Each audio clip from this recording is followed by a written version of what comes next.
Assalamualaikum warahmatullahi wabarakatuh. Pada kesempatan kali ini kita akan mempelajari tentang ukuran pemusatan data.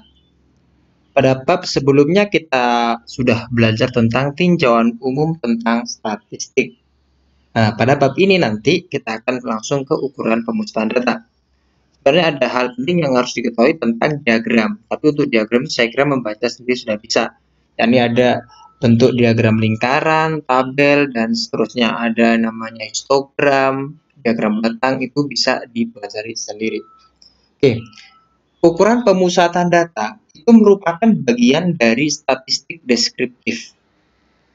Ukuran pemusatan data yang akan kita pelajari adalah rata-rata hitung, median, modus. Ini yang akan kita pelajari sama median.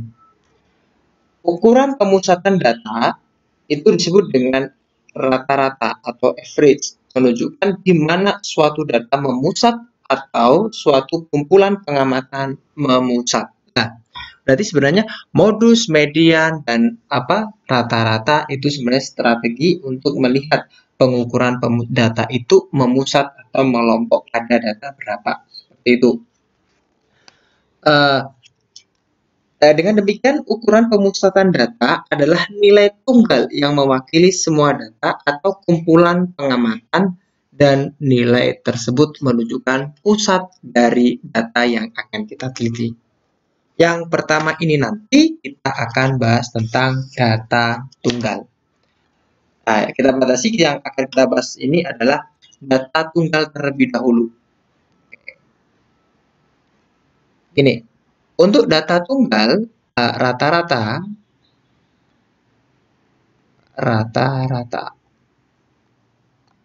atau biasanya X bar. Nah, ini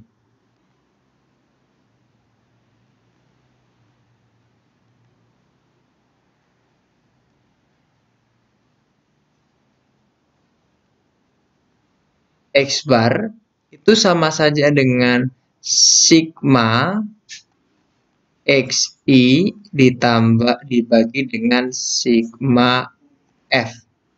Jadi jumlah semua nilai data tersebut dibagi dengan banyaknya data.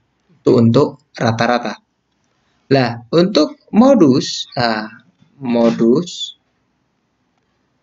atau MO ini bagaimana cara baik data? Kita pilih saja data yang paling sering muncul.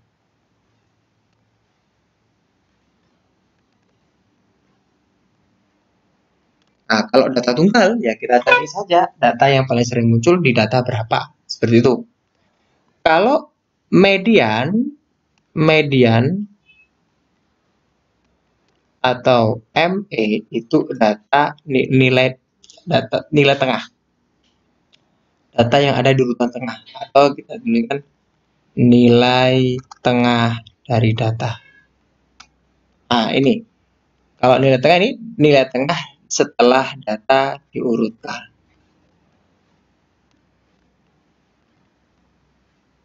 Nah, ini. Dan untuk data tunggal, kita fokus 3 ini. Sebenarnya banyaklah, ada kuartil 1, kuartil 2. Kita fokus ke ini karena kita fokus ke ukuran pemusatan data.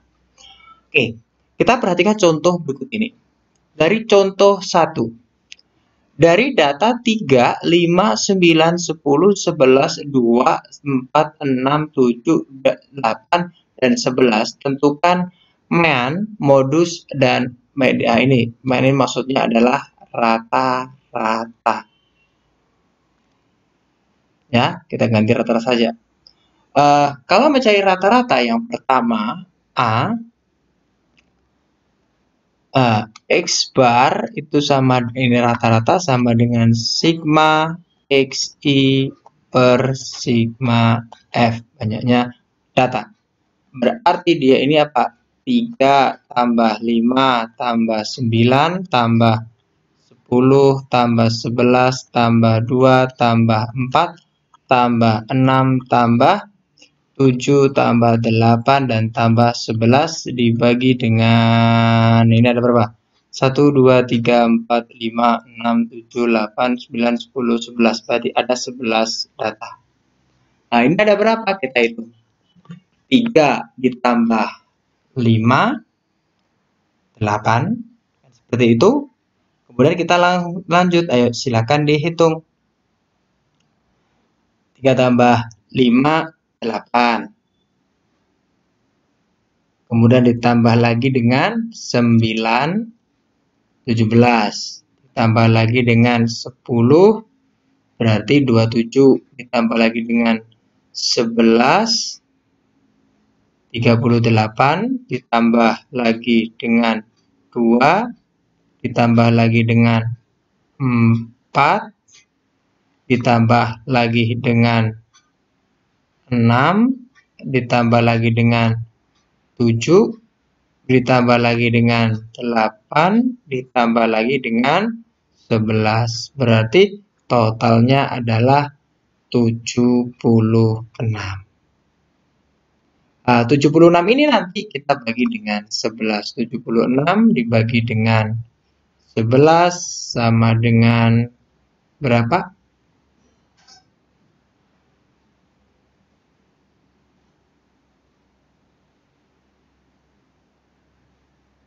Bagi dengan 11, ayo berapa dihitung? 6, sekian, 6,9. Nah, ini berarti rata-ratanya adalah 6,9. Kemudian sekarang kita modus yang B atau MO. Modus adalah data yang paling sering muncul. Kalau kita lihat data di sini yang paling sering muncul apa? 11.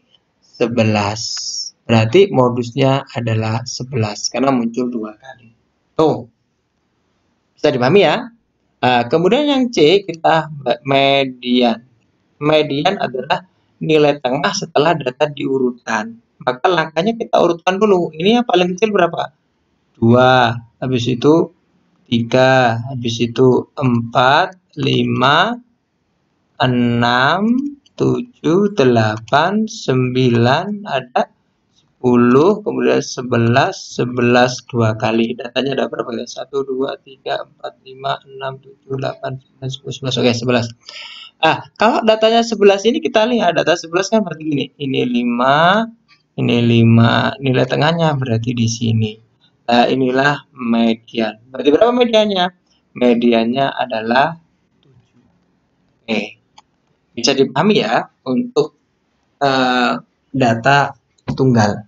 Seperti ini yang sering kita gunakan. Oke. Sekarang kita lanjut data berkelompok. Ketika nanti data berkelompok, maka rata-ratanya X bar atau rata-rata itu sigma dari FI XI dibagi dengan sigma FI.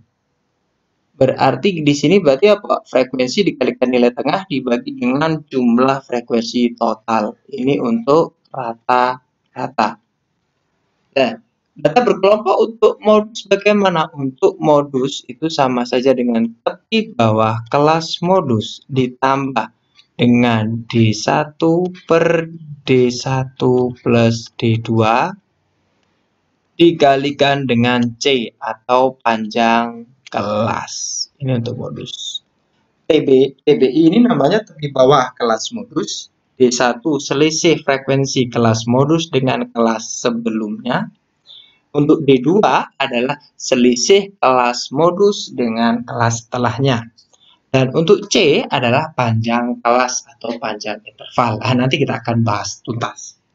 Kemudian untuk median atau ME itu tepi bawah kelas median ditambah dengan 1/2 sigma F dikurangi FK dibagi dengan FI dikalikan dengan C atau panjang kelas. Ini. Dimana median itu sama TBI berarti tepi bawah kelas median, setengah dari sigma F berarti setengah dari total frekuensi dikurangi dengan frekuensi kumulatif sebelum kelas median dibagi dengan frekuensi kelas median dikalikan dengan C. C itu adalah panjang kelas. Oke. Itu rumus dasar dari data berkelompok untuk modus, median, dan rata-rata. Yang pertama kita akan bahas tentang rata-rata penggunaan rumus ini. Oke, kita ini. Contoh ini, misalkan modal dalam juta rupiah dari 40 perusahaan disajikan pada tabel distribusi berikut. Tentukan rata-rata, modus, dan median. Langkah pertama kita akan cari rata-rata. Pada rumusnya kita tahu bahwa rata-rata itu kan sama dengan sigma Fi kalikan Xi dibagi dengan sigma Fi. Nah, ini adalah rumusnya. Berarti langkah pertama kita harus cari Xi. Xi itu adalah nilai tengah. Ya, Xi adalah nilai tengah. Oke. Xi adalah nilai tengah. Maka kita cari Xi. Xi nilai tengah dari 112 dan 120. Kita tahu kalau ada 112, 100 sampai 120 kan 102, 113, 114, 115, 116, 117, 118, 119, 120. Berarti nilai tengahnya kita lihat di 1, 2, 3, 4, 5, 6, 7, 8, 9. Berarti nilai tengahnya ada di mana? 112, 113, 114, 115, 116, 117, 118, 120. Nilai tengah berada di sini. Nah, tengah-tengah kan? Ini 4 data, 4 data. Berarti nilai tengahnya Xi-nya adalah 116. Sini 116. Dengan cara yang sama, 121 sampai dengan 129. Nah, ini nanti kita juga akan dapatkan nilai tengahnya adalah 125. Kemudian dengan cara yang sama ini 134. Kemudian di sini berarti 143. Bawahnya lagi berarti 152. Bawahnya lagi 161. Kemudian 170. Nah, karena dia butuhnya sigma Fi Xi, maka kita cari yang kedua adalah Fi kali Xi, di mana ini frekuensi dikalikan ini. Berarti 4 dikalikan dengan 116, berarti 464. 5 dikalikan 125 sama dengan 625. Kemudian 8 dikali 134 sama dengan 1072. Kemudian 12 dikali 143 sama dengan 1716. Kemudian lagi 5 dikali dengan 152 sama dengan 760. Kemudian 4 dikali 161 sama dengan 644. Dan kemudian terakhir 2 dikali 170 berarti 340. Kemudian ini kita jumlahkan Fxi-nya. Ini semua di total sama dengan 1, 2, 6, 5. 5.621. Dan kemudian inilah yang namanya sigma Fi Xi. Kemudian di sini frekuensinya ada totalnya adalah 40. Sehingga jawabannya adalah 5.621 dibagi dengan 40. Berapa semuanya? 140,525. Ini adalah nilai dari rata-rata tabel di atas. Setelah ini kita akan bahas tentang modus. Oke. Untuk modus, oke, saudara-saudara perlu diingat untuk modus ini tadi rumusnya apa? Oke, yang kedua kita modus. Perlu diingat modus adalah tepi bawah kelas modus ditambah dengan D1 per D1 plus D2 dikalikan dengan C. C adalah panjang kelas. Nah, kita cari dulu kelas modus dulu, kita tentukan. Modus adalah data yang paling sering muncul. Oke, maka di sini data yang paling sering muncul ada di sini 12, frekuensinya ada 12. Ini adalah kelas modus. Kelas modus. Sehingga kita tahu bahwa TBI atau kelas modusnya di sini tepi bawah. Kita lihat di sini 139. 139 itu batas bawah. Berarti kalau menjadi tepi bawah berarti 139 dikurangi 0,5. Sehingga jadinya adalah berapa? 138,5. Tuh. Kemudian kita cari D1. D1 adalah selisih frekuensi kelas modus dengan kelas sebelumnya. 8 sama 12 di sini, ini ya. 8 sama 12 selisihnya adalah 4. Oke. Kemudian kita cari D2. D2 adalah selisih kelas modus dengan kelas setelahnya.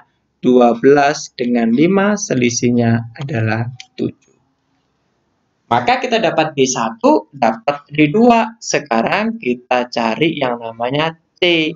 C itu panjang kelas 139 sampai dengan 147.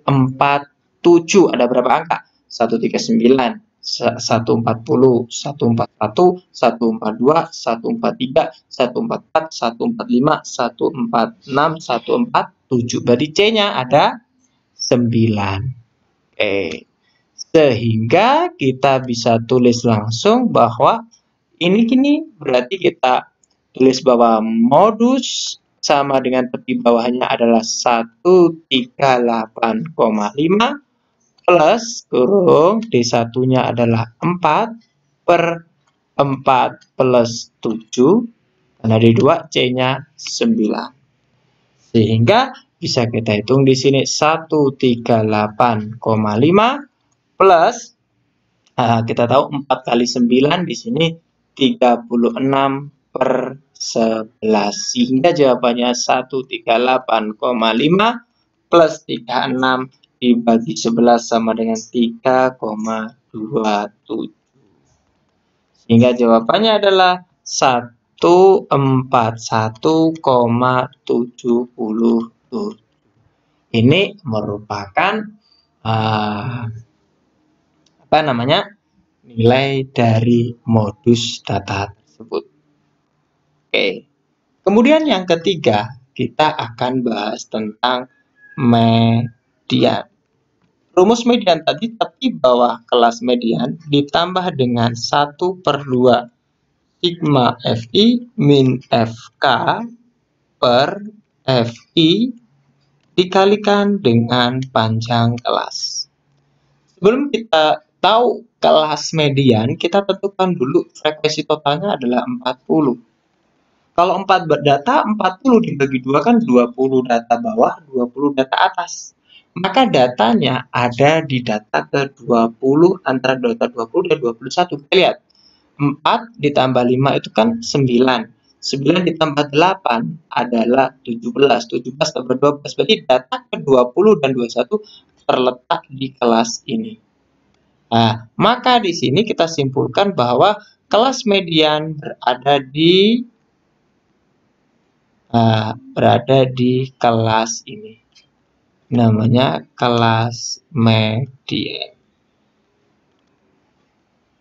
Berarti langsung saja kita cari tepi bawah kelas median. Oke, tepi bawah kelas median ini kan 139 berarti dikurangi 0,5, 138,5. Kemudian sigma Fi-nya adalah 40. Fk itu frekuensi kumulatif sebelum kelas median. Berarti ini tak tambahkan ini semua. Nah, berarti 4 tambah 5 tambah 8 sama dengan 17. FI-nya berarti sama dengan 12. C-nya tadi sama dengan 9. Tuh, itu untuk median. Oke. Nah, karena kita sudah tahu bahwa ini ketemu mediannya, maka kita langsung saja kita hitung. Berarti median sama dengan tepi bawahnya 138,5 ditambah dengan setengah total frekuensi 40 min FK-nya 17 per frekuensinya 12 dikalikan 9. Sehingga bisa kita dapatkan bahwa ini nanti 138,5 plus di sini 20 kurang itu berarti 3. Pelan-pelan aja ya. 20 min 17 per 12 sama dengan 9. Nah, di sini 138,5 plus 20 kurang 3 per 12 kali 9. 3 per 12 itu kan sama dengan berapa? Sama dengan 138,5 plus ini 1 per 4 kali 9. Berarti di sini 2,25. 2,25 1 dikali 9 bagi 4 kan 2,25 ditambah dengan 138,5 sama dengan 140,75. Nih. Jadi kalau kita lihat di sini modusnya adalah mediannya 140,75, ini 141,77, ininya 140,525. Berarti semua mendekati kan?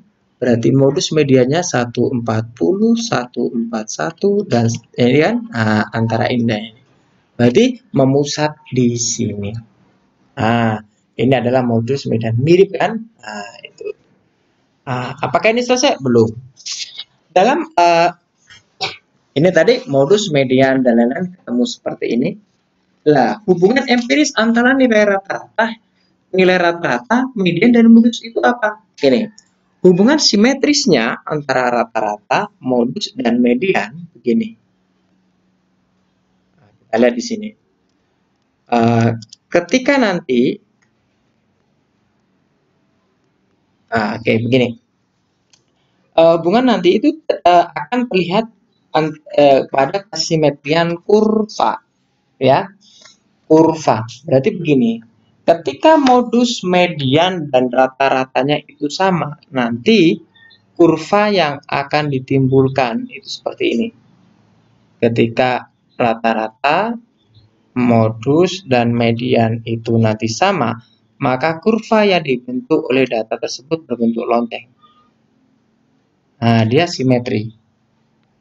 Tetapi ketika modus mediannya itu tidak sama, berarti misalkan modus, median, dan rata-ratanya berbeda, itu nanti akan terlihat kemiringannya seperti ini. Tidak simetris, bisa seperti ini, bisa juga seperti ini. Ketika dia modus mediannya tidak sama. Untuk melihat kesimetrianya ada rumusnya sendiri sebenarnya. Nah, dia akan terlihat data tersebut simetri apa tidak. Mengenai kelebihan dan kekurangan rata-rata hitung itu begini. Yang pertama, rata-rata hitung tadi ketika kita pakai median, rata-rata hitung X bar. Nah, untuk kelebihan dan kekurangannya, ketika kita gunakan rata-rata ini, mempertimbangkan semua nilai. Ini mempertimbangkan semua nilai. Hal data dipertimbangkan. Dapat menggambarkan populasi. Yang ketiga, variansinya paling stabil adalah menggunakan rata-rata itu dan cocok untuk data homogen. Tapi ada kekurangannya, peka atau mudah terpengaruh oleh nilai ekstrim. Yang kedua, kurang baik untuk data heterogen. Untuk data heterogen kurang baik. Kemudian untuk median. Untuk median ini Kelebihannya tidak peka atau tidak terpengaruh oleh nilai ekstrim. Yang kedua, cocok untuk data heterogen. Median cocok untuk data heterogen. Nah, kelebihannya, kekurangannya tidak mempertimbangkan semua nilai. Yang kedua, kurang dapat menggambarkan mean populasi. Tuh. Yang ketiga, modus. Modus ini untuk modus, tidak peka. Nah, ini tidak peka. Tidak peka oleh nilai ekstrim. Kemudian cocok untuk data homogen maupun heterogen. Ini cocok untuk homogen atau heterogen. Ini tadi untuk homogen saja. Ini heterogen. Nah, kekurangannya untuk modus itu kurang menggambarkan mean atau populasi. Dan modus bisa lebih dari satu. Nilai modus bisa lebih dari satu ketika data tunggal. Demikian perkuliahan kita hari ini tentang ukuran pemusatan data. Sebenarnya saya ingin lanjut lagi detail, tapi ini kan nanti kalau online kan beda. Nanti ketika ada apa-apa silakan langsung saja konsultasi atau diskusi. Sampai saya kira untuk ini nanti dibaca di bukunya yang sudah saya share tadi ya. Itu sudah lengkap. Saya kira cukup untuk pertemuan kali ini. Semoga bermanfaat. Assalamualaikum warahmatullahi wabarakatuh.